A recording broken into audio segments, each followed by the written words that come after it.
sont tout simplement sourds, aveugles et muets face à la colère de la jeunesse européenne. On attend encore la première réunion du Conseil qui mettra ce point au cœur de ces débats. Où est le leadership quand de plus en plus de nos concitoyens se lèvent pour refuser une société où les richesses sont concentrées dans un nombre toujours plus restreint de mains? Ces inégalités sont le fruit de la concurrence fiscale et sociale entre les États membres, de la flexibilisation du marché du travail, de la révolution numérique et d'une mondialisation sauvage. On attend encore que ce sujet soit mis à l'ordre du jour des leaders. Ils n'en sont même pas encore au point de la prise de conscience. Où est le leadership quand au sein même du Conseil européen, un nombre croissant de leaders, toujours eux, choisissent délibérément de mettre à mal les fondements de notre démocratie? Séparation des pouvoirs, indépendance de la presse et de la justice, respect de la vie privée, respect des principes de nécessité et de proportionnalité dans les restrictions aux libertés publiques ou individuelles ou dans le recours à la violence pour réprimer des manifestations.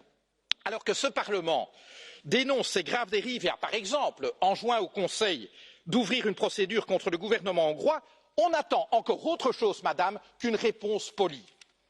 Quoi qu'il en soit du Brexit, et que ce sujet arrête d'être une distraction, chers collègues, attendre n'est plus une option. Nous ne pouvons pas perpétuellement attendre le bon vouloir de ceux qui se présentent leaders, mais qui sont en fait des followers dans le meilleur cas, dans la meilleure hypothèse. Le vrai leadership aujourd'hui, mesdames et messieurs, consiste à mettre la préservation de notre environnement, la justice sociale et économique et la défense de la démocratie et de nos libertés au cœur de l'action politique et de la construction européenne. Telle est notre ambition. Je vous remercie.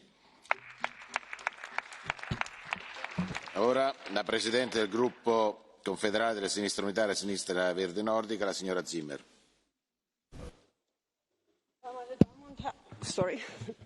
Meine Damen und Herren, Sie kennen ja sicher alle den Film Und immer grüßt das Murmeltier. Daran fühle ich mich erinnert, wenn ich auf den bevorstehenden Ratsgipfel denke, der wiederum überlagert werden wird von der Diskussion um die Folgen des Brexits und der Art und Weise, wie die Verhandlungen zwischen der EU und Großbritannien vorwärtskommen oder eben blockiert werden. Dabei stehen wichtige Themen an. Die EU ist selber einer der Initiatoren gewesen und Hauptakteur gewesen beim Zustandekommen des Pariser Klimadeals. Die EU ist verantwortlich mit dafür eingetreten, dass es ein UN-Abkommen über die nachhaltige Entwicklung geben wird. Das müssten die Themen sein, mit denen wir uns beschäftigen, weil wir dann nämlich als EU in der Lage wären, sowohl innerhalb der EU, aber auch mit Blick auf das, was um uns herum passiert, wirklich Fortschritte zu erzielen, die Dinge zu beeinflussen und letztendlich lebenswerte Grundlagen für Bürgerinnen und Bürger, für Menschen global mit zu beeinflussen. Das wäre unsere Verantwortung als Europäische Union.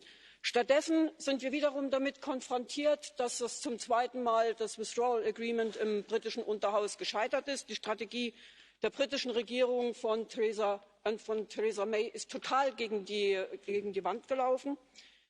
Wir haben keine politische Mehrheit für einen geordneten Austritt aus der EU. Das ist das Fazit. Wir haben keine Mehrheit für einen geordneten Austritt aus der EU. Die Folgen haben in erster Linie die Menschen in UK, in Großbritannien, in der EU, die UK-Bürger in der EU, die EU-Bürger in UK und die irischen Bürger sowohl in der Republik Irland als auch im Norden Irlands zu tragen. Weil die meisten von denen nämlich nicht die Chance haben, mal kurzfristig den Sitz ihrer Firmen von London nach Belfast zu verlagern. Offensichtlich, weil sie ja damit rechnen, dass Belfast irgendwie weiter in der EU bleiben wird. Die meisten haben auch nicht die Chance, ihre Vermögen oder Investitionsmöglichkeiten mal einfach woanders hin zu verlagern. Und die meisten haben auch nicht die Chance, mal schnell im Rahmen ihrer eigenen Familie dafür zu sorgen, dass Familienangehörige eine Staatsbürgerschaft eines EU-Mitgliedstaates bekommen. Das geht nicht für die meisten. Die meisten haben darunter zu leiden. Und zwar wegen ihres Zugangs zum Gesundheitswesen, wegen der Auswirkungen für Bildung, wegen der sozialen Auswirkungen, wegen der Auswirkungen, die das Ganze für die Menschen auch haben wird, gerade in wirtschaftlicher und struktureller Hinsicht der Entwicklung ihrer Regionen. Und Ihnen, den Bürgerinnen und Bürgern, sollten wir uns als EU vor allem verpflichtet fühlen, nicht der Regierung in London, nicht dem Unterhaus in London. Den Bürgerinnen und Bürgern, dafür müssen wir Angebote machen. Das ist unsere Verpflichtung und deshalb sollten wir auch hier mitstehen. Und da gibt es aus meiner Sicht zwei Konsequenzen, über die wir reden müssen. Wenn wir uns nämlich auf den 29. März vorbereiten für den nicht geordneten Austritt, nämlich diesen Mad Friday, den wir offensichtlich bekommen werden, dann heißt es, wir müssen auf ein Ringfencing setzen der Citizen Rights, der Bürgerrechte. Das heißt, wir müssen etwas dafür tun, dass die Rechte der Bürgerinnen in UK, in Großbritannien und derer in der EU nicht gefährdet sind. Wir stehen hier in der Pflicht. Wir haben hier Verantwortung übernommen und wir haben Zusagen gegeben. Und jetzt müssen wir die rauslösen. Es ist höchste Zeit, dass wir das klar und deutlich auch sagen. Und wir müssen feste Unterstützung weiterhin mit der Republik Irland signalisieren und klar und deutlich aussprechen, dass wir gegen eine harte Grenze sind und gegen jede Veränderung des Good Friday Agreements in all seinen Bestandteilen. Und die Rechte und Sicherheit der Menschen dürfen in diesem Teil Europas nicht gefährdet werden. Es gibt allerdings eine ganz einfache Lösung für das Backstop-Problem. Keine Grenzen auf der irischen Insel, keine Kontrollen, keine Schlagbäume. Die irische Einheit wäre die einfachste Lösung.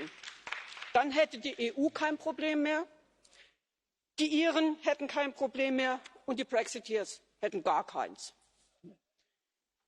Das wäre eine Lösung. Die britische Regierung hat ja heute damit angefangen zu erklären, es gibt keine Kontrollen zwischen der Republik Irland und dem Norden Irlands.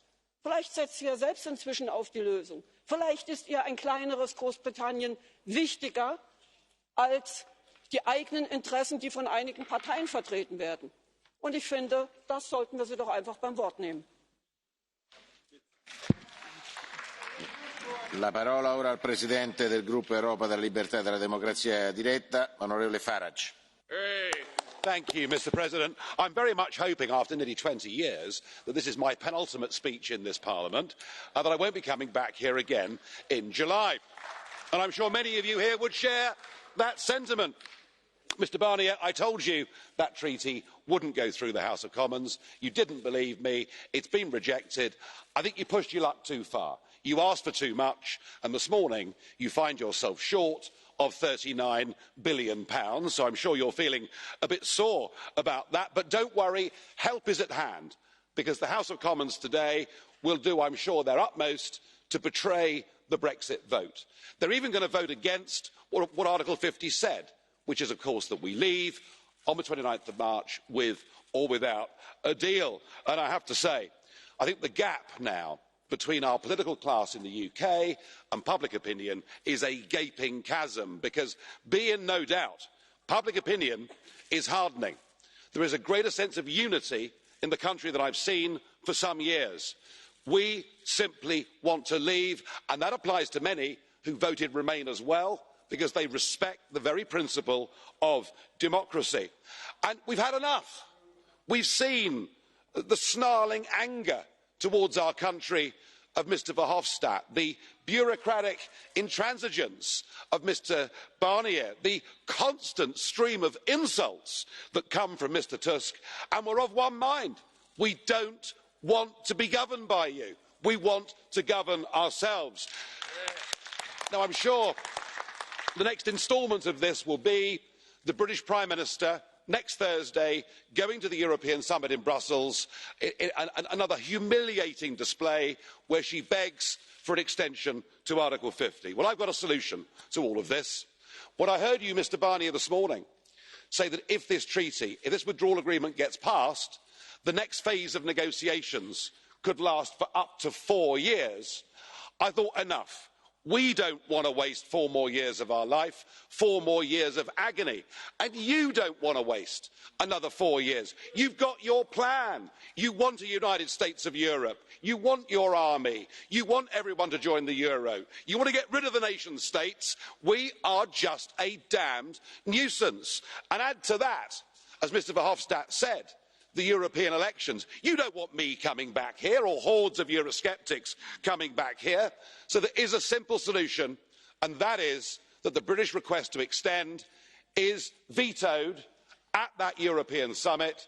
We leave on March the 29th. Most of the preparations have been done. Even if there are a few short-term bumps in the road, we leave and both you and we can get on with the rest of our lives. That is the only neat solution ahead of us. Per il gruppo Europa delle Nazioni della Libertà, la parola all'onorevole Batten. Now, Mrs May be totally incompetent, but she is following a plan. Right from the start, the plan was to delay Brexit, impede Brexit, and finally to overturn Brexit. The whole leaving process has been built on false arguments, the principal one being that we cannot leave without the mythical good deal. Now, the deal is appallingly bad, and it has been rejected by the Commons, not because it was bad, but because it wasn't bad enough for them. Later today, Parliament will reject leaving on the so-called no-deal option, and on Thursday it is likely to vote in favour of an extension of Article 50. But what for? Mr Juncker has already told Her Majesty's government, like naughty schoolchildren, that there will be no third chance to renegotiate. In the UK, we have a government and a parliament that does not want to leave the European Union, and it intends to betray the democratic decision of the referendum. Now, Councillor Timmermans has expressed his exasperation with the UK in rejecting the EU's deal. Mr Timmermans said that only the UK Parliament can give direction in this matter. But this is not so. The Council and Commission can give direction. When the Common asks for an extension to Article 50, then you must reject it. Article 50 says that if no agreement is reached by the 29th of March, then the treaties automatically cease to apply. Do nothing and ensure that the UK is ejected from the European Union on the 29th of March. Do yourselves a favour, do us a favour and kick us out. Thank you, colleagues. This debate is running over on time, so I will have to be a little bit more strict with speakers. Mrs Dodds, I'm sure you will adhere to your 1 minute. Thank you. Thank you, Madam President. Last night, MPs from all parties voted again to reject the withdrawal agreement. I regret that sufficient progress has not been made in this respect. The Attorney-General's advice is clear. The legal risk remains unchanged. Without evidence of Brussels' bad faith, the UK would have no internationally lawful means of exiting the backstop. My party has always been clear. We want an orderly exit from the EU. We want a Brexit deal that works for both the United Kingdom and the European Union, and indeed for our closest neighbours in the Republic of Ireland. But that agreement must respect the constitutional and economic integrity of Northern Ireland. Can I respond also to a couple of things that have been raised from the floor? There's been much talk of the rights of citizens, and I agree that citizens should not be a bargaining chip in this negotiation. The House of Commons has already said that we should move to protect the rights of citizens in all eventualities. That is a challenge for this House to take up and stop talking about it. Thank you. Mr Lewandowski, for 2 minutes. Pani prezydent, ja lubię brytyjskie seriale, ale ten serial Brexit, długi serial, nie da się lubić. Budzi coraz większy niesmak. Ja z rosnącym niepokojem i zdumieniem nawet obserwuję chaos polityczny na Wyspach. A daję temu wyraz między innymi dlatego, że jak już kiedyś mówiłem, w tej dawnej części komunistycznej Europy środowiska opozycyjne szukały wzorca dobrej demokracji. I dla mojego środowiska, w którym był również Donald Tusk, tym wzorcem była dojrzała i sprawna demokracja parlamentarna Wielkiej Brytanii. Im większy podziw kiedyś, tym większe rozczarowanie dzisiaj. Bo 2 tygodnie przed datą mamy partyjne rozgrywki. impossibilis wyłonieniu większości na rzecz pozytywnego rozwiązania. Większość na nie to nie jest żadna polityczna sztuka. Ja nie rozumiem polityków, którzy wykreślają bezumowne rozstanie ze scenariuszy, a jednocześnie głosują przeciw porozumieniom jedynym, które są na stole. Rośnie więc niepewność jako koszt po obu stronach kanału, ludzka i biznesowa, w tym niepewność losu około 1 miliona moich rodaków, którzy na Wyspach Brytyjskich znaleźli lepsze życie, lepszą pracę. Ja nie wiem, jaki jest sens w ewentualnym wydłużaniu tego okresu, bo jak wypełnić go pozytywną treścią, skoro nie udało się przez 2 lata. Trzeba się niestety szykować na najgorszy scenariusz. W agendzie Rady najbliższej jest również przeciwdziałanie dezinformacji. Jedno z drugim ma wiele wspólnego, bo referendum brytyjskie było wypełnione po brzegi dezinformacją własną i importowaną, głównie z Rosji. Ja uważam, że przed przyszłym Parlamentem, przed przyszłą Radą i przyszłą Komisją staje wielkie zadanie przeciwdziałania czy też umocnienia cyber security bardzo szeroko rozumianej. Ochrona danych, przeciwdziałanie trollom, ale także w części zupełnie militarnej przeciwdziałanie najazdom z zewnątrz niebezpiecznym. Dziękuję. Thank you. 2 minutes, Mr. Gualtieri. Thank you, President. For the second time, the UK government has not been able to find a positive majority in the House of Commons. It has been a big mistake not to try to bring all the forces in the House together in the interest of the country. Instead, the UK government has decided to appease the Tories' hard Brexit, a strategy that backfired spectacularly last night. Mr. Henkel, you are wrong. As Michel Barnier said, the EU has always been a fair, transparent and constructive partner in this negotiation. We have done all we can to guarantee an orderly withdrawal of the UK that protects citizens. Let me say that we have now a specific and particular responsibility to keep protecting all the European citizens in this process and to preserve the peace process in Northern Ireland. And we have also taken into account, of course, the UK government red lines. Let me repeat this. This is the only withdrawal treaty that is possible and the only that could command an approval in this House. So what next? First, we still trust the UK parliamentarians today to reject a no-deal Brexit that would be catastrophic for the UK. Second, we need a clear direction on how concretely to avoid the no-deal scenario. We always said that the closer EU-UK relationship based on a customs union would not only benefit our economies, but would solve many of the concerns associated with the backstop. It is time to stop party politics and to work constructively in the interest of the citizen and the country. And if this is not possible, it is clear that the only alternative is to give the people the chance to change the government or to say no to Brexit.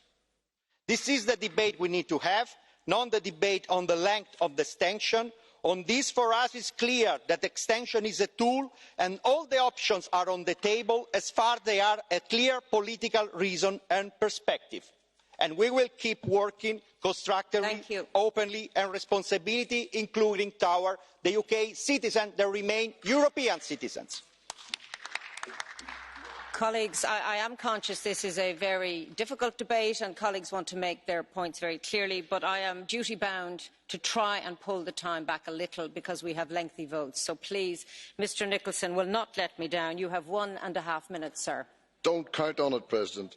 I have listened this morning, Madam President, with a heavy heart to what I have heard in this chamber. I have listened to nothing positive. In fact, that has all been negative. People are stuck in trenches and nothing constructive is coming forward. Mr Timmermans said, so here we are. Solutions must come from London. Do you not think, Mr Timmermans, that you and Mr Juncker have a part to play as well? that you have got to find a solution also. Mrs Zimmer let the cat out of the bag. You will not annex Northern Ireland. Irish unity is not at stake here. Even nationalist parties do not want a referendum on the border. They accept the Good Friday Agreement. Put that all to bed. And can I say to you, Mr Barnier, you said solely to UK is the responsibility. And I'll say to you, sir, you also have a tremendous responsibility. And it is not good enough for you to simply consult with people from Northern Ireland who tell you what you want to hear. There is another voice in Northern Ireland, and you should be listening to that as well. And I'm sorry to have to say to you, with the greatest respect, your treaty is flawed. It's damaged, and it's not going to work. We need to find another way. And we do need an extension on Article 50. Yes, we do need an extension to find that other way. And it's not good enough to be told we need to have a reason for an extension. We need an extension to move forward to get a good deal, because I and my party and the people that I represent, we want a good deal. And let me tell you, Mr Barnier, this morning the UK government announced that all goods flowing from the Republic of Ireland to Northern Ireland will come unhindered. Can you say the same? Thank you, Jim. I'm afraid you failed the test on time. Mrs Harkin, for 1.5 minutes. Thank you, Chair. Prime Minister May profoundly regrets the defeat. I, like many of you, profoundly regret that the UK seems to have lost its way. Since 1973, we've had our differences with the UK, sometimes influenced by history, by different perceptions and by fake news. And we must also remember that what matters is the future. And we mustn't forget 1992 Denmark, 2001, 2008 Ireland, 2005 France and the Netherlands, when European citizens said no to certain EU proposals. Yet, as individual countries and a union, through listening, consultation and protocols, our citizens were able to find a way forward to work together. And despite what Mr Farage said, I believe that still can happen with the UK. I also profoundly disagree with him when he speaks about snarling anger and bureaucratic intransigence. As always, he seeks to shift responsibility for a divided country onto the shoulders of others. I agree with Michel Barnier. We have been, and we need to remain, patient, supportive and respectful while remaining true to our principles. And I thank him and his team for their loyal and dedicated work. And finally, I agree with Mr Gualtieri. An extension is just a tool to find a way forward, and all options still need to be explored. Thank you. For 1 minute, Mrs Evans. Mr President, we've witnessed another crushing defeat for the UK government in its second meaningful vote on a deal that would have been disastrous for Wales, taking us out of the single market and the customs union. It's clear that the UK Parliament cannot come to a meaningful conclusion, and so it's time to turn back to the people. The concentration of wealth in London has got us into this mess, and the concentration of power in Westminster is keeping us trapped in it now. Democracy is the way forward. We must give people a final say on their future now that we are seeing the real facts. Things have changed. When events change, people change their minds. That is their right. Wales, my constituency, has done that. 55% now back Remain, a 14% increase on 2016. We need an extension of Article 50, and we need that for a people's vote. Thank you. Diolch yn fawr. Thank you. For 1.5 minutes, Mrs Anderson. People on the north of Ireland have had enough of this shambolic mess. Our clear will to remain in the EU has been ignored. The utter chaos in Westminster, not just last night, but throughout the entire Brexit process, has left communities in despair. This farce is Tory designed, but it's been delivered to the people of the north of Ireland via petition by the DUP. We consider the withdrawal agreement and its backstop to be the least worst option that the people can accept. That has been totally rejected again by the reckless political establishment in Britain. The European Union has committed to supporting the Good Friday Agreement in all of its parts. Well, that includes the legitimate democratic pathway to Irish unity, and despite what Jim Nicholson said, it is a provision of the Good Friday Agreement. The British Prime Minister herself believes that Brexit is increasing support for Irish unity. The European Council said in April 2017 that if Ireland is reunited, then the whole Ireland will remain as part of the EU. I remind the Council and the Commission of that. The EU said that we need to prepare for a no deal, for a crash.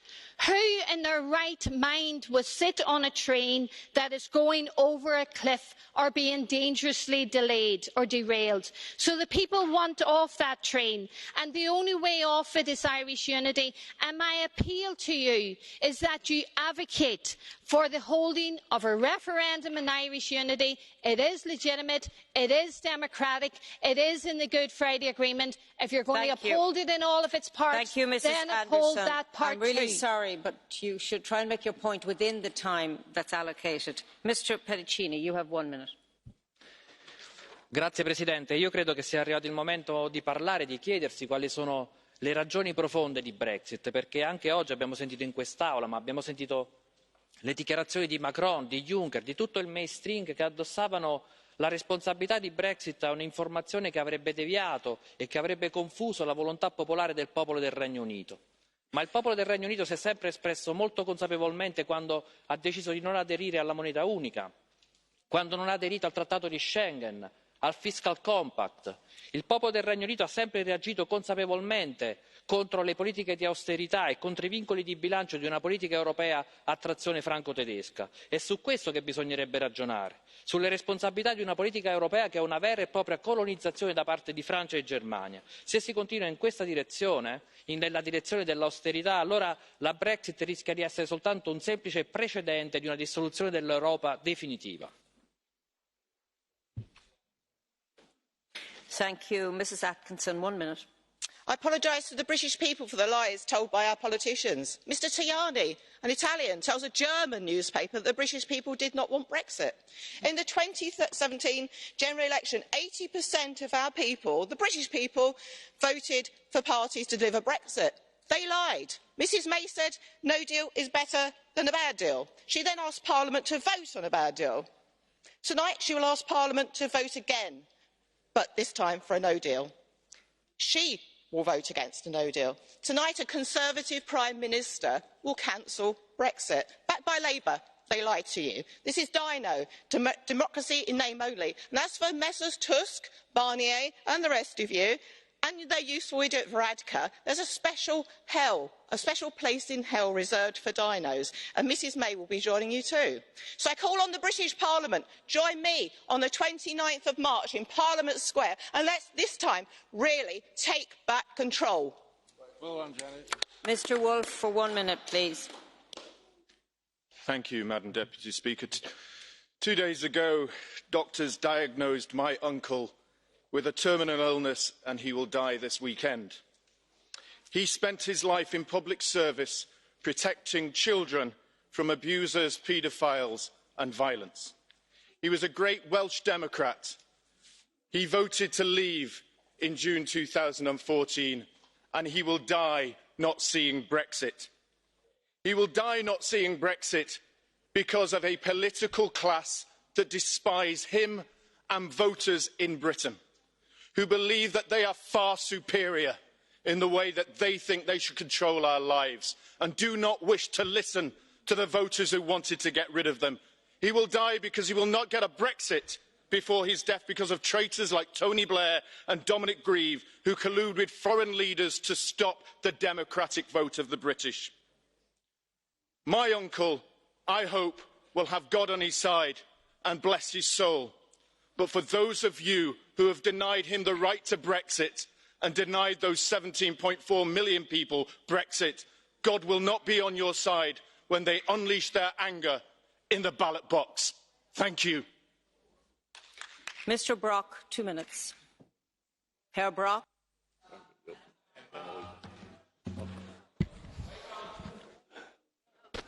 Herr Präsident, lieber Udo Bullmann, Herr Timmermans, Kolleginnen und Kollegen! Ich glaube, da ist eine Koalition im House of Commons, die nicht in der Lage ist, zu einer gemeinsamen positiven Mehrheit zu bekommen. Das sind die Remainer, die nichts an einem Vertrag haben wollen, weil sie auf Referendum hoffen und das hart spielen. Das sind diejenigen, die Farages dieser Welt, die überhaupt keinen Deal mit der Europäischen Union wollen. Und es sind diejenigen, die dies aus parteipolitischen Gründen betrachten. Es waren 3 Labour-Leute, die mit Ja gestimmt haben. Und auf dieser Grundlage gibt es gegenwärtig keine Mehrheit für eine konstruktive Lösung im House of Commons. Und deswegen müssen beide großen Parteien endlich miteinander reden. Sie müssen uns beweisen, wo es eine Mehrheit gibt, eine konstruktive Mehrheit, über die zu reden es sich lohnt.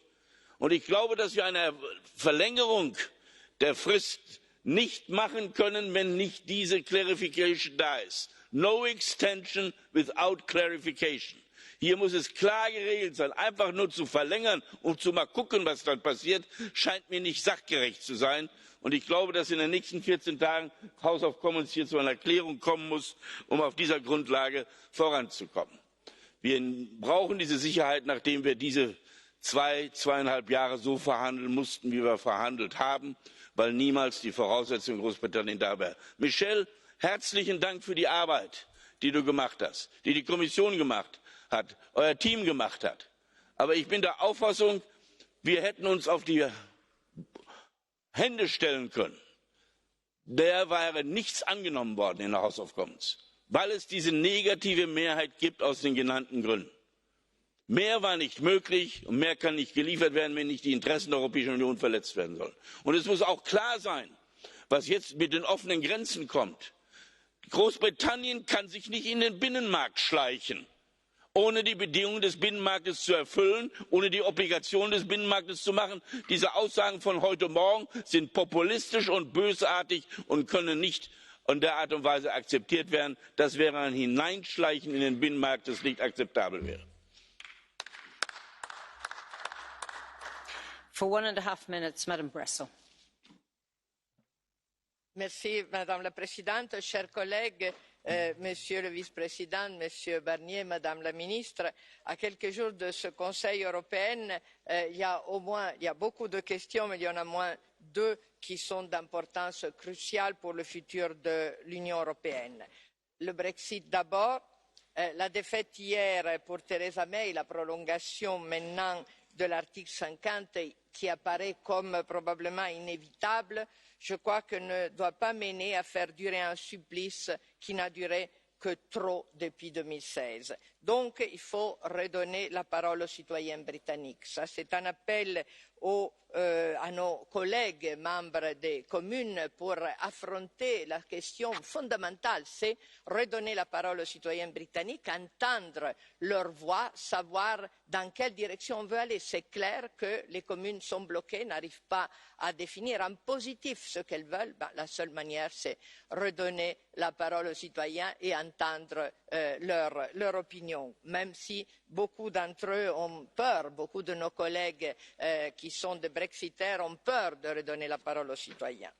La deuxième question qui est très importante, qui est sûrement plus importante pour l'avenir de l'Union, c'est la question du changement climatique. On va adopter des mesures très importantes, mais je crois qu'on doit aussi apprendre à modifier nos règles de fonctionnement. Il faut intervenir sur le semestre européen et un semestre européen qui soit basé sur les objectifs écologiques du développement durable de l'Union européenne. Changer non plus un semestre sur l'austérité, mais sur les objectifs des Nations Unies et donc un semestre différent. Merci, je m'excuse, madame.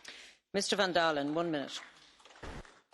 Ja, dag mevrouw de voorzitter, goedemorgen. De Britse onderneming New Financial heeft gisteren bekendgemaakt dat al meer dan 250 bedrijven in de financiële en bankensector uit het Verenigd Koninkrijk zijn vertrokken of gaan vertrekken. Een verandering dus van 5000 banen en ongeveer 1000 miljard pond zal daardoor het Verenigd Koninkrijk verlaten. En dat is alleen de getallen die we kennen, die we weten. Wat er buiten ons zichtveld nog gebeurt, dat weten we niet eens. Dus een groot probleem voor het Verenigd Koninkrijk. Maar voorzitter, ook aan deze zijde van het kanaal gaan klappen vallen bij een Brexit. Denk bijvoorbeeld aan de visserijsector of de transportwereld. Tegelijkertijd zien we dat in het parlement in Londen er voor geen enkele aanpak van de Brexit ook maar enige meerderheid te vinden is. En dat betekent dus, voorzitter, wat mij betreft, tijd voor een nieuwe benadering. Omdenken. Het Verenigd Koninkrijk moet in de Europese Unie blijven. We need a new deal, not a no deal. Make the UK an offer it can't refuse. Merci. Thank you. Mr. Flanagan, 1 minute. Chair, I hear the word solidarity used over and over again. Solidarity can come in many forms, political, but also financial. Commissioner Timmermans, you talked about continuing preparation for a new deal, continuing on the solid work already done.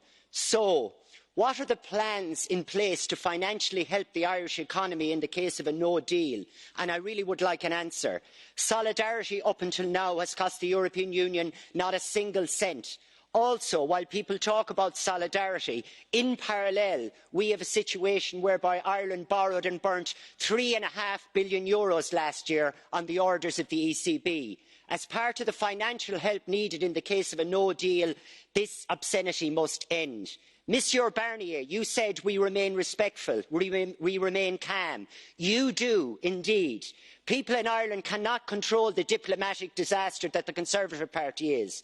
However, when it comes to respect and calmness, I am glad that Tusk and Juncker are not here today, because they have not remained calm and have at times put their own personal prejudice before diplomacy. You must think of this, and with every word that is used, remember that.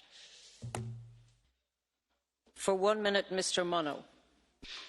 Madame la Présidente, Monsieur le Président Timmermans, le Conseil européen du 21 mars va accorder à la Commission européenne le mandat qu'elle demande pour négocier à toute allure un accord de libre-échange avec les États-Unis.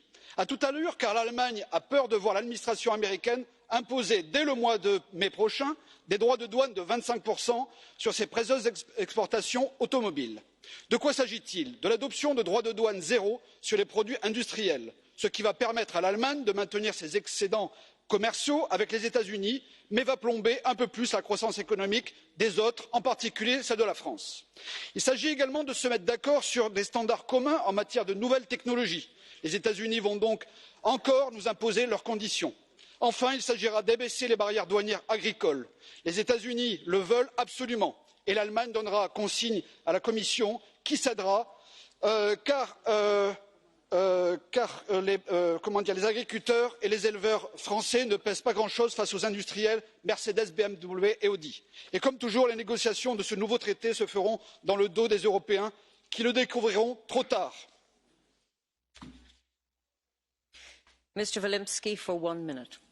Danke sehr, Frau Präsidentin, meine sehr geehrten Damen und Herren! Wer gestern im britischen Unterhaus die Debatte mitverfolgen konnte und in erschreckender Art und Weise die Zerrissenheit der britischen Politik gesehen hat, der kann nur schockiert sein. Schockiert deswegen, weil es eine klare Auftragslage einer Mehrheit der britischen Bevölkerung gibt.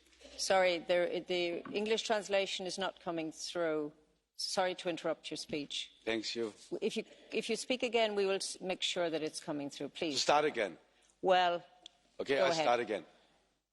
Meine sehr geehrten Damen und Herren, wer gestern im britischen Unterhaus die Debatte mitverfolgt hat, wie zerrissen die britische Politik ist, der kann nur schockiert sein.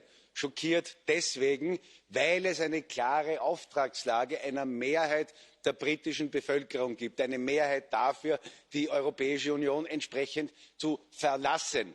Und es ist völlig unerheblich, ob Sie das als gut oder schlecht empfinden. Es ist auch unerheblich, ob ich es als gut oder schlecht empfinde. Es ist eine Frage des Respekts vor der Demokratie und vor Mehrheitsentscheidungen einer Bevölkerung, die eine klare Richtung auch vorgegeben hat. Und bitte, ich kann nur appellieren an Sie, hören Sie auf mit Tricksereien über den Umweg und über die Hintertür ein zweites Referendum in die Wege zu leiten. Entscheidungen sind zu respektieren. Und selbst wenn wir ein zweites Referendum hätten, nehmen wir an, es ginge jetzt für den Verbleib Großbritanniens aus. Wie geht das Spiel weiter? Ändert sich in wenigen Monaten erneut die Meinungslage? Haben wir dann ein drittes Referendum? Nein, wenn wir uns selbst ernst nehmen wollen und auch diese Europäische Union reformieren wollen, dann müssen wir die Spielregeln beachten und müssen einen klaren, sauberen und fairen Weg gehen. Danke.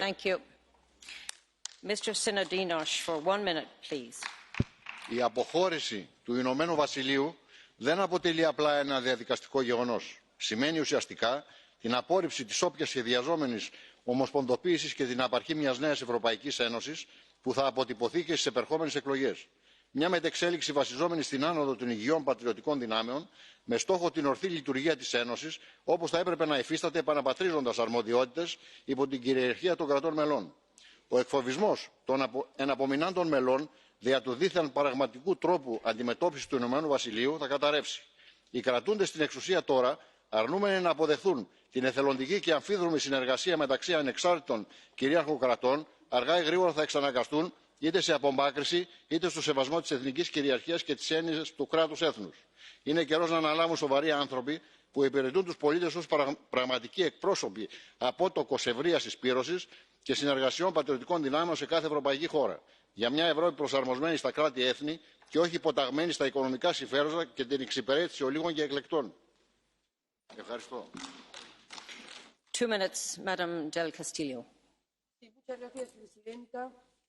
Muchas gracias, presidenta, Consejo, Comisión, Michel Barnier, que ha hecho un trabajo, desde luego, impecable.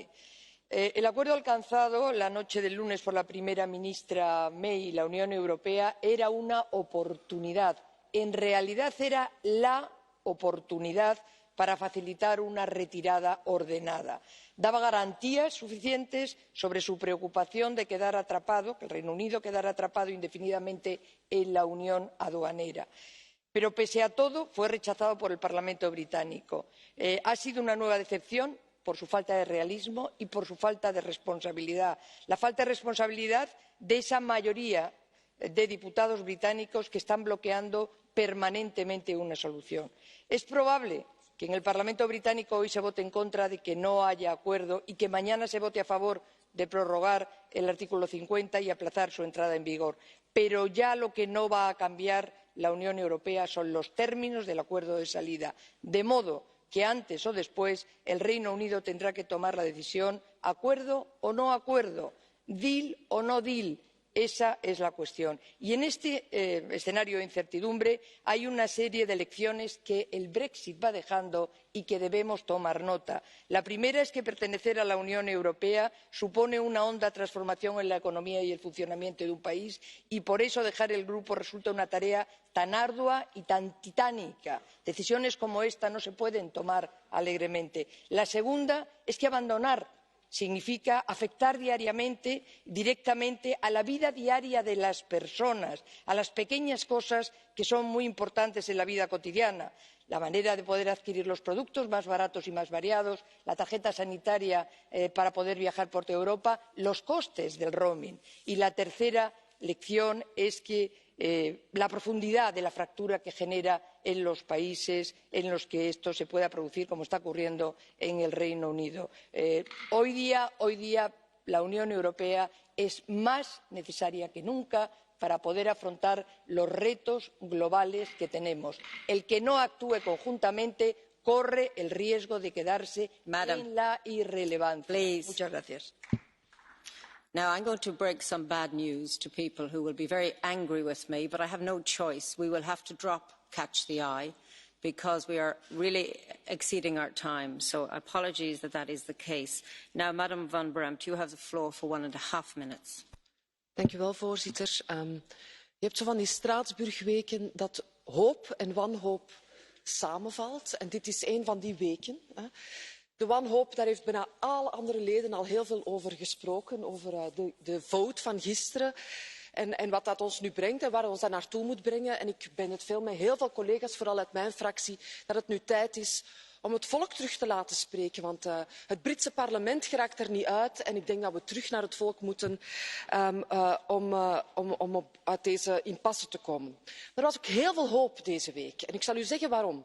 Er waren 60 jonge mensen in dit parlement die een heel parlement hebben proberen aan te zetten om eindelijk dat klimaatbeleid bovenaan de politieke agenda te zetten. En niet alleen, mevrouw de voorzitter van de Raad, niet alleen om de veel te lage ambities van 2030 te gaan implementeren, maar vooral om die ambities hoger te leggen.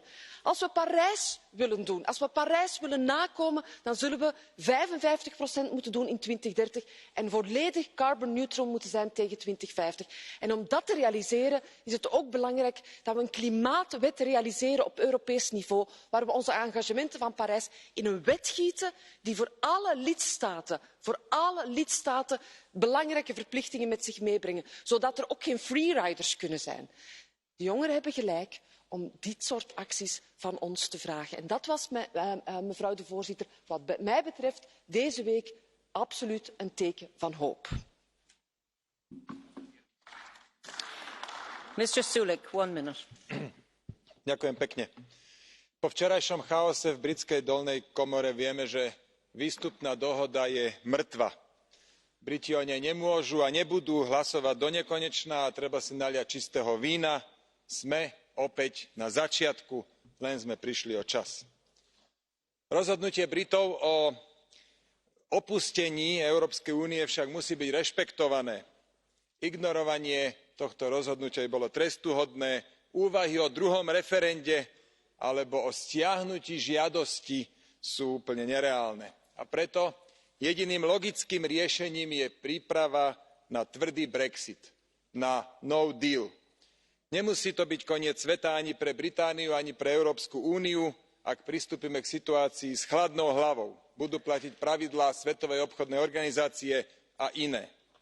Ak zajtra naši britskí kolegovia požiadajú o odklad vystúpenia z Európskej únie, vieme ho predĺžiť bez väčších problémov a za tento čas je možné urobiť nejaké základné kroky a opatrenia, aby došlo takzvanému tvrdému Brexitu. Ďakujem pekne. Mr. Bay, 1 minute. Le changement climatique sera de nouveau au menu du prochain Conseil européen les 21 et 22 mars. Voilà un dilemme cornélien pour l'Union européenne. D'un côté, on prétend sauver la planète en réduisant les émissions de gaz à effet de serre. De l'autre, on encourage le libre-échange effréné avec la Terre entière, ce qui aboutit mécaniquement à une hausse de ces mêmes émissions de gaz à effet de serre. Les traités de libre-échange cumulés à des normes insoutenables imposées par l'Union européenne à nos entreprises ont abouti à la casse de nos industries. Nous en sommes réduits à importer des produits fabriqués dans des pays qui n'ont pas les mêmes normes environnementales, ni d'ailleurs sanitaires et sociales. Et tout est acheminé par des supercargos qui sont aussi de superpolluants. Oxyde de soufre, oxyde d'azote, particules fines, etc. Bref, nous voilà perdants sur tous les tableaux. Il est temps de repenser tout notre modèle économique. L'avenir est aux protections, aux relocalisations et aux circuits courts. Produire, consommer, recycler dans un périmètre géographique raisonnable, c'est là la seule manière de concilier nos exigences écologiques avec nos intérêts économiques. Madam Hübner, 1.5 minutes. Thank you, Chair. Colleagues, the rejection of the withdrawal agreement means several crucial things. First, that an orderly withdrawal in 2 weeks is not going to happen. And secondly, that the Union's and indeed UK's priorities of protecting citizens and businesses most affected by the withdrawal and of avoiding a hard border between Ireland and Northern Ireland and safeguarding the Good Friday Agreement have not been delivered a mere 2 weeks before March 29. They are indeed under serious risks, and that is very bad. If the result of the possible vote tomorrow is to request an extension, then what for and for how long? Short technical extension would only make sense with a positive, meaningful vote, which is not the case anymore. Longer extension would not only bring the legal and political problem in the context of European elections, it will also provide for a period when future partnership cannot be negotiated. Withdrawal agreement will not be reopened. Longer extension means a longer period of uncertainty. The Union has said many times how important is orderly withdrawal on the basis of an agreement of article concluded under Article 50 of the treaty. This is indeed a precondition for creating trust necessary for the negotiations of a deep and ambitious new relationship, and we have to repeat it today. Thank you. Thank you. Madam Fajon, 1.5 minutes. Spoštovana predsedujoča, evropski voditelji bodo pretresali gospodarstvo, ampak to ni dovolj. Skrajni čas je, da gospodarstvo povežemo z varovanjem okolja in zavarujemo delavce tam, kjer izginjajo delovna mesta. To nam sporočajo mladi, ljudstvo. Po glasovanju v britanskem parlamentu lahko tudi samo upamo, da ne bo trdega brexita. To bo, kolegi, zadnji vrh pred evropskimi volitvami in odgovornost je zato še večja. Naši državljani pričakujejo ukrepanje, a bojim se, da bo priložnost znova zamujena. Poglejmo samo spodletelo migracijsko politiko. V parlamentu smo sprejeli vso zakonodajo, ki bi zagotovila učinkovito upravljanje z migracijami in varne meje. Krivci so v evropskih vladah in nacionalističnih politikah in na te moramo pokazati s prstom. Voditelje držav, ki so največji zaviralci evropskih rešitev za migracije, poznamo. Njihovi razlogi so populistični, preostanek Unije jemljejo za talce, vse na podlagi ustrahovanja. In kakšna je vest teh voditeljev, ki ignorirajo skrbi ljudi? Migracije so že 5 let zaporedoma največja skrb Evropejcev. S kakšnim obrazom stopajo pred volivce? Želim si, da bi tokrat volivci izbrali pogum in s svojim glasom za razumno, drugačno, napredno, socialno pravično Evropo dokazali, da nevarni populizem, nacionalizem in strahopetnost niso vrednote Evrope in da si resnično zaslužimo drugačno prihodnost. Hvala.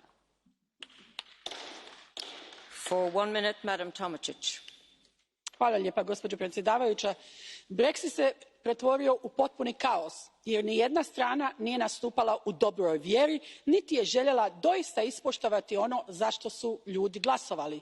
Bruxelles je ovo vidio kao priliku da nama ostalima pošalje poruku da nema stabilnosti ni prosperiteta izvan Europske unije, a želje Londona uglavnom su artikulirali političari koji osobno nisu željeli izlazak pa su kroz ove pregovore pokušali ostvariti nemoguće izvesti Britaniju van, ali da praktički ostane unutra. Komplicirana politička situacija i u Britaniji i u ostatku Europe dodatno je otežala stvar i ovaj se vrlo kompleksni proces koji obje strane od prvog dana dodatno kompliciraju nije mogao uredno završiti. Sad ćemo vjerojatno gledati natjecanje u upiranju prstom i traženju krivca, ali krivica je na objema stranama. Nema sad smisla žaliti za prolivenim mlijekom, treba se pripremiti za budućnost. Budućnost u kojoj ćemo, vjerujem, surađivati na ključnim pitanjima i trgovati bez barijera na obostranu korist. Hvala lijepa. Thank you. Mr. Niedermayer, 1.5 minutes. Thank you very much, Madam Chair. Just one short remark on Brexit. So-called bad deal was not just negotiated by Mr Barnier on behalf of the Commission, but also by the team of Prime Minister of UK and the UK government. The problem, in my opinion, is not the deal. It is a political crisis that is taking place in London, and that was actually supported by activity of many people that already spoke here today and actually disappeared, as usual. But let me talk about some other business in the summit. I guess it's very important to focus on economy. After good times, maybe not so good times will come. It could be triggered by the trade war, it could be triggered by the Brexit or by other events, and it's up to member states really to consider how robust are our economies and how ready are they for worse economic environment, slowdown of the economic growth and possibly other implications. The second important thing for me is China. I guess that our representatives should be more assertive. They should more clearly articulate our legitimate interest and negotiate accordingly. Just yesterday we talked about cyber security. We should know what Chinese law on national security means.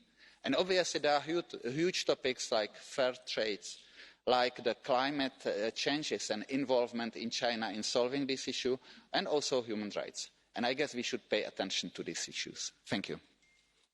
Thank you. Mr. Weidenholzer for 1.5 minutes. Thank you.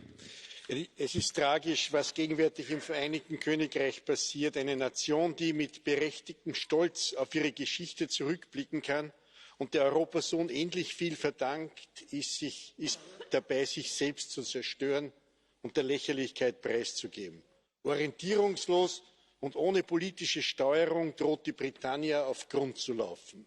Das ist ein emotionaler Moment für viele von uns, der uns fassungslos, traurig, ja wütend macht. Eine ganze Generation wird an den Folgen dieser Vorgänge leiden. In diesem historischen Moment dürfen wir keine weiteren Fehler mehr machen. Unser Handeln sollte sich vielmehr an einer Eigenschaft orientieren, die man zu Recht den Briten zuschreibt: Pragmatismus. Daher müssen wir unseren britischen Freunden eine letzte Chance geben. Alles andere wäre ignorante Rechthaberei. Dieses Signal muss von London kommen, und der Verbleib des Vereinigten Königreichs ist nach wie vor die vernünftigste Option. Das braucht meiner Meinung nach aber eine Legitimierung durch ein Referendum, das diesmal im Gegensatz zum früheren einen verbindlichen Charakter haben muss. Und vor allem müssen wir alles tun, um endlich Klarheit für die 3 Millionen Unionsbürger im Vereinigten Königreich und die 1,5 Millionen Briten auf dem Kontinent zu schaffen. Nach wie vor ist hier vieles im Unklaren. Hier geschieht viel zu wenig.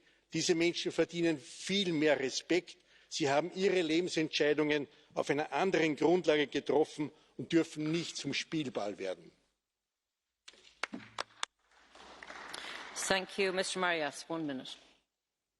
Οι δραματικές εξελίξεις με αφορμή το Brexit κλειδονίζουν τη γυραιά Ήπειρο. Πρέπει να αντιληφθούν όλοι στην Ευρωπαϊκή Ένωση ότι το Brexit έστειλε ένα μήνυμα ισχυρό, ότι οι ευρωπαϊκοί λαοί αναζητούν ένα άλλο δρόμο για την Ευρώπη. Μια Ευρώπη των εθνών και των πατρίδων. Μια Ευρώπη που να σέβεται τις εθνικές παραδόσεις και τους λαούς. Μια Ευρώπη δημοκρατική και αποκεντρωμένη. Μια Ευρώπη της αλληλεγγύης και όχι του σκληρού πυρήνα. Μια κοινωνική Ευρώπη και όχι μια Ευρώπη των τραπεζών. Οι ευρωπαϊκοί λαοί δεν αντέχουν τη λιτότητα και τη βίαιη δημοσιονομική προσαρμογή που έχουν επιβάλει το Eurogroup και η Ευρωπαϊκή Κεντρική Τράπεζα. Και σύντομα θα στείλουν ισχυρό μήνυμα στις επικείμενες ευρωεκλογές. Γιατί για την Ευρώπη υπάρχει άλλος δρόμος. Ο δρόμος της ανάκτησης της εθνικής κυριαρχίας των κρατών μελών της. Ο δρόμος ενάντια στην κινεζοποίηση των μισθών. Ο δρόμος ενάντια στη γερμανική Ευρώπη. Mrs. Girling, 1.5 minutes. Thank you very much, Madam President.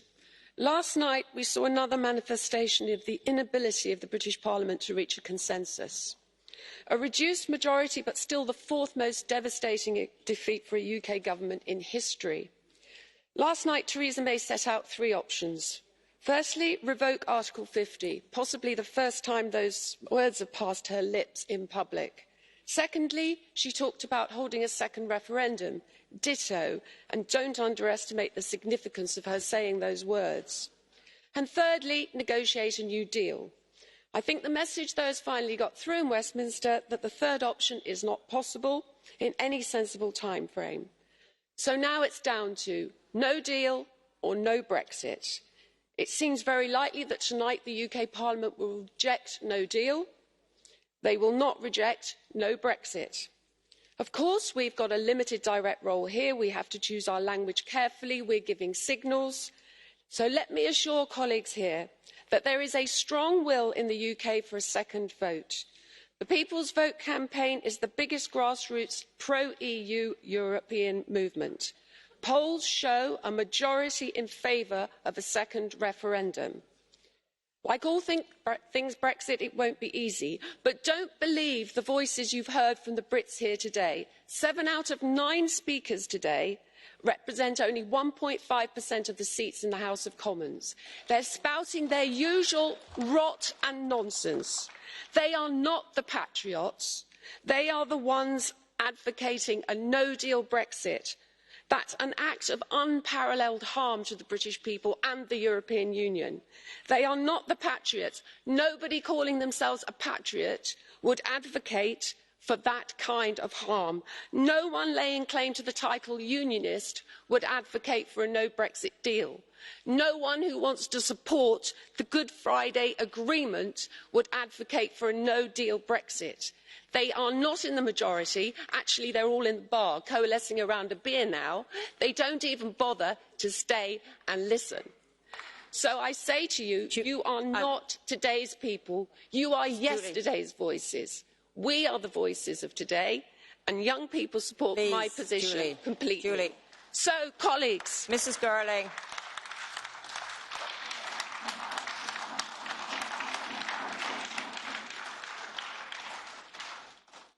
Mr. Corbett, 2 minutes. After the first rejection of the deal by the House of Commons back in January, Theresa May tried to renegotiate just one point, the Irish backstop, in order to appease the right wing of her party. But for a majority in the House of Commons, that was not the main problem with her deal.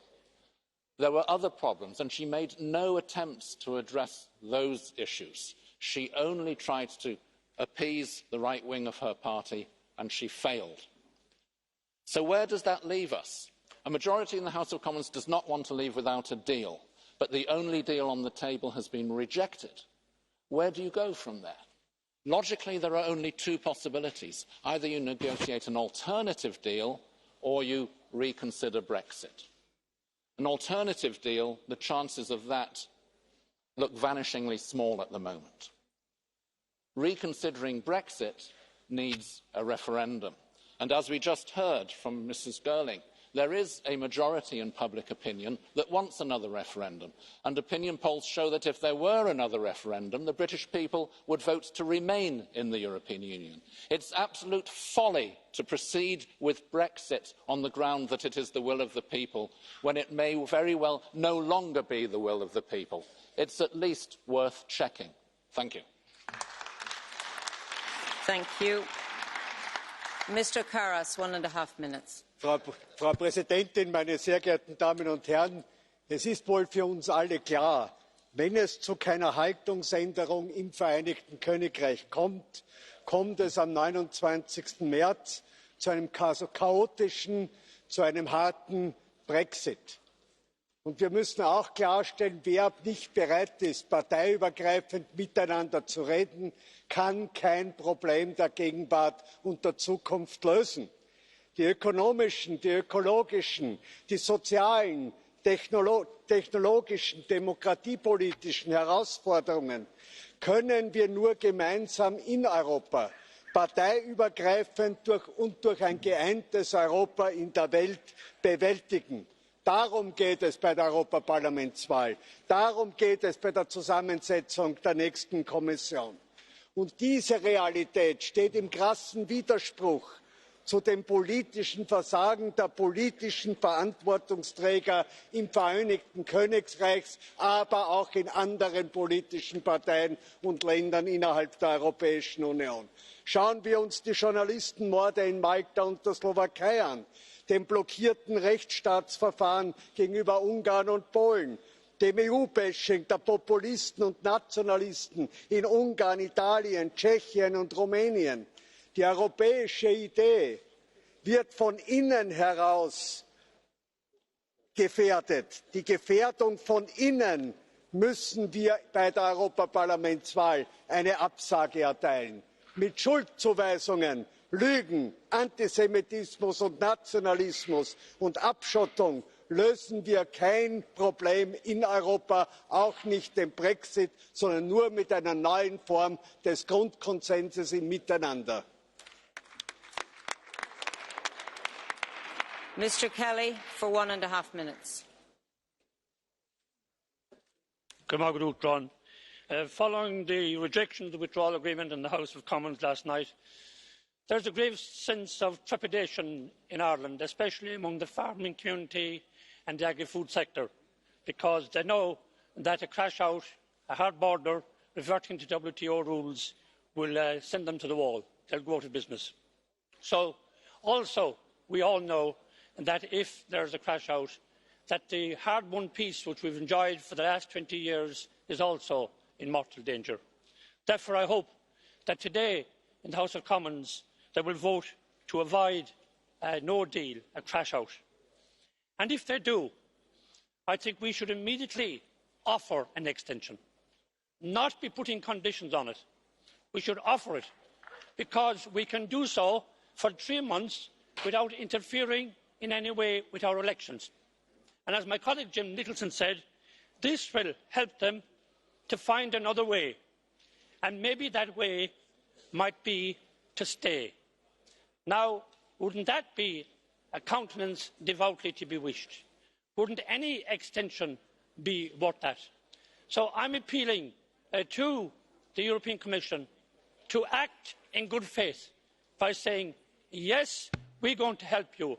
We're going to give you the time and the space to get your own house in order, to avoid a hard Brexit, to avoid a crash out. If you're serious about it, we give you the time and the space. Thank you very much. Thank you. Madam Šuica, 1.5 minutes. Hvala vam lijepo. Evidentno je da se rasprava o pripremama za Europsko vijeće pretvorila u raspravu o Brexitu. Ne govorimo danas o Pariškom sporazumu, ne govorimo o zelenim tehnologijama, ne govorimo o europskoj industriji, europskom gospodarstvu, o nezaposlenosti, o dezinformacijama koje nas pritišću sa svih strana u osvit europskih izbora. Nažalost, današnja rasprava se pretvorila u raspravu o Brexitu. Jasno je da je Brexit jedna od najvažnijih tema. Bilo bi mi drago kad bi oni u Westminsteru danas obratili pažnju na nas danas ovdje u Europskom parlamentu i čuli što govorimo. Očekuje se da donesu razboritu odluku. Očekuje se odgovornost od strane britanskih političara. Moje osobno mišljenje ide uz one koji su danas govorili o drugom referendumu. Ja smatram da još uvijek ima prostora za drugi referendum. Ja još smatram da ima prostora da Ujedinjeno Kraljevstvo ostane u Europskoj uniji, jer smatram da je mjesto Velikoj Britaniji u Europskoj uniji i žao mi je što je došlo do takvog populističkog izraza na referendumu. Vjerujem da se to još uvijek može promijeniti i da će britanski političari biti dovoljno odgovorni i shvatiti u kojem se trenutku nalaze i da neće raditi protiv mlade generacije, protiv mladih koji su posebno, kao što smo čuli od gospođe Girling, se zalažu za ostanak u Europskoj uniji i pridružujem se svima onima koji zagovaraju drugi referendum. Hvala lijepo. Thank you. That completes our speakers list. Vice President Timmermans, you have the floor. Thank you very much, Madam President. Having listened very carefully to this Parliament, I come to the conclusion that there is very, very broad support in this Parliament for the way the Commission is negotiating on behalf of the European Union, its member states and this Parliament to try and reach an agreement with the United Kingdom on a withdrawal that would do as little harm as possible to both sides. This has been the intention of the Commission from the start. This has been the way Michel Barnier has been negotiating from the start, and we feel strengthened in our approach by the debate here today. Having listened to Mr Farage and his colleagues, and seeing the hubris with which he stands here and the self-gratification of his position, I sometimes wonder, has he gone to Sunderland and talked to the workers at the Nissan plant and said to them, it might cost you your job, but I will get my pipe dream of so-called sovereignty. but it might cost you your job. Sorry, but I'll get my pipe dream of so-called sovereignty. Has he done that? Has he gone to Oxford, to the mini plant, and said, I know what BMW are thinking if there's a no-deal Brexit, but I want it so badly, this no-deal Brexit, that I really don't care about your job. Has he done that? That would have been the honest thing to do, I suppose. Has Dr. Liam Fox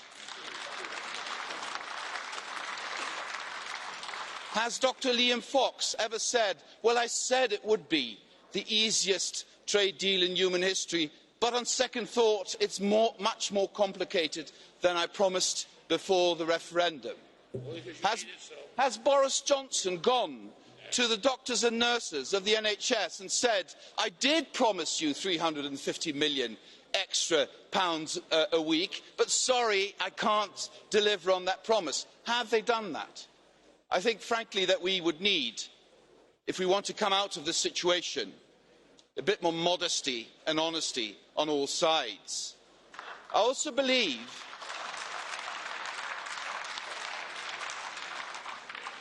I just refer to a report by the UK government published in November last year, where it said that if there's a no-deal Brexit, this would cost approximately 9.3% economic growth.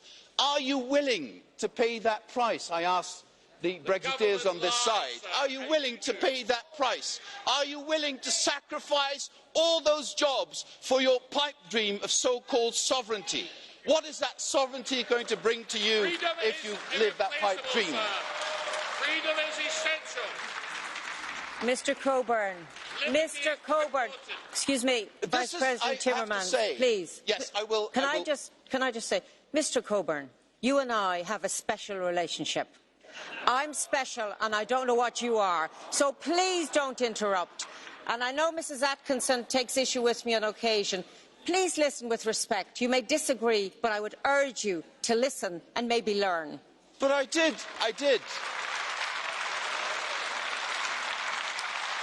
Madam President, I did listen to Mr. Coburn, and he says liberty is more important. Then have the courage and go to Sunderland and talk to the workers in the Nissan plant. Talk to the workers in Oxford in the mini plant and tell them my so-called liberty is more important than your jobs. I have the courage to do that, sir. And then also go to Ireland and go to a place where since 1998 peace reigns and violence has disappeared, and tell the people there, my pipe dream is more important than your peace and quiet. My pipe dream is more important, and I will accept a hard border if that gives me my no-deal Brexit. Have that courage. And I always hear one, do you understand, do you know the number 16.1 million? I never hear it mentioned. I always hear 17.4 million. Yes, but 16.1 million are also British citizens who voted to stay. They haven't disappeared. Isn't the essence of European democracy that we also respect the position of minorities in our countries? Isn't the essence of democracy that we try to build bridges and to find solutions that can be carried by most people in our society? Should that not be the next steps we take in this? And to be very clear, why does the Commission stand so firm for the integrity of the internal market? Why don't we simply say, let's have open borders? I give you one example.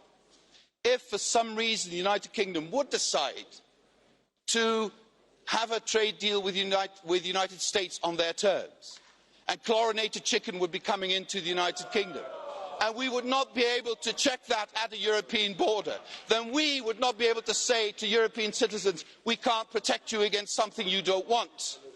We could never do that. That's why we have always to protect the integrity of the internal market. And we've been bending over backwards, and we spared no effort, and I do pay tribute to Michel Barnier, we spared no effort to try and reconcile Madam May's red lines and her demands with our firm duty to protect the European Union and the integrity of the internal market. The withdrawal agreement is the best and only possible solution to that dilemma. And I hope this is something that will be well understood. This is a position the Commission defends on your behalf. The vast majority of this Parliament supports this, and we will continue to do that to protect the interests of European citizens, whether they live on the continent or in the United Kingdom. Thank you very much, Madam President.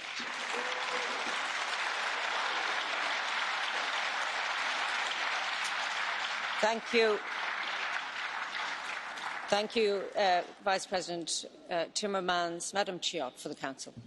Madam President, honourable members, ladies and gentlemen, thank you for your remarks and comments. I will inform the President of the European Council accordingly. It is clear that Brexit is a pressing issue for leaders next week. Beyond dealing with these immediate concerns, it will be important to also address those strategic challenges that will define our common future in the years ahead. In that spirit, the different topics on the leaders' table will help feed this reflection for our next strategic agenda. The next rendezvous will be the informal summit in Sibiu, which will be a key moment to discuss and start shaping that long-term agenda. Thank you once again for your attention. Thank you, Madam Chiot. The debate is now closed.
Buongiorno, apriamo le votazioni.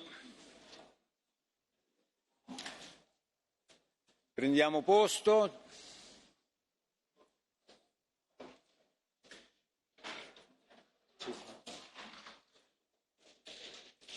Prego.